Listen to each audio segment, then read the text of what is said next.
অশান্তিত সেইসকল লোক থাকে যাৰ মনত হিংসা আৰু অহংকাৰ ভাৱ থাকে, কিন্তু সকলো সময়তে শান্তিত সেইসকল লোক থাকে যাৰ মনত হিংসা অহংকাৰ ভাৱ নাথাকে। কিছুমান মানুহে কেৱল আনৰ অহিত চিন্তা কৰিয়েই পাৰ কৰে। সেইখিনি সময় যদি মানৱ জাতিৰ ভালৰ বাবে চিন্তা কৰিলেহেঁতেন তেন্তে পৃথিৱীখন বৰ ধুনীয়া হৈ থাকিলেহেঁতেন।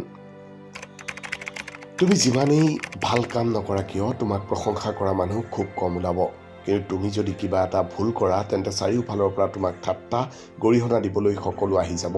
এইখনেই আমাৰ সমাজ। দুখ মোৰ এটাই, আজিও মানুহ চিনিব নিশিকিলোঁ।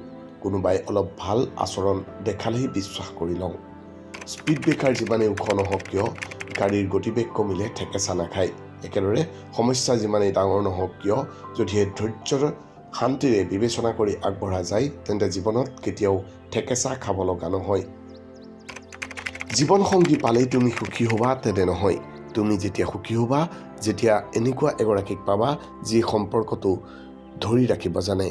এনেকুৱা কিছুমান দিন আছিল যেতিয়া প্ৰতিটো পুৱাতে হাঁহি মুখে পাৰ কৰিছিলোঁ, আৰু এতিয়া দিনবোৰ কেনেকুৱা হৈ গ'ল যে এটি হাঁহি নোহোৱাকৈ ৰাতি হৈ যায় গমকে নাপাওঁ। খোৱা খাদ্যবোৰ অধিক মূল্যৱান হ'লেও পচি গ'লে কোনো মূল্য নাই। একেদৰে মানুহ অধিক শিক্ষিত হ'লেও মানৱতা নাথাকিলে কোনো মূল্য নাই। মানুহ শিক্ষিত হৈ কি লাভ যদি তেওঁৰ মুখৰ ভাষা আৰু ব্যৱহাৰেই ঠিক নহয়।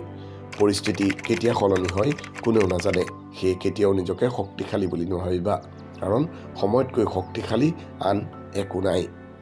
মুখ থাকিলে বুলিয়েই আনৰ বেয়া গুণবোৰ গাই নুফুৰিবা, কাৰণ বেয়া গুণ আপোনাৰো আছে আৰু মুখ আনৰো আছে।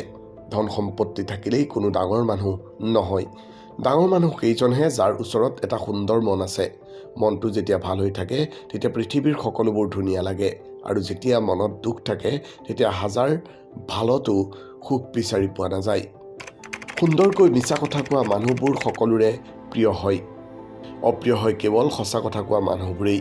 পৰীক্ষাত প্ৰথম হোৱাজনক মানুহে দুদিনতে পাহৰে, কিন্তু জীৱন যুদ্ধত জয়ী হোৱাজনক সকলোৱে মনত ৰাখে। এজোপা গছৰ পৰাই শিকিব পাৰি যদিহে বিশ্বাস নিজৰ ওপৰত আছে তেন্তে ধ্বংস হোৱা জীৱনটোকো দ্বিতীয়বাৰ পোখা মেলাব পাৰি।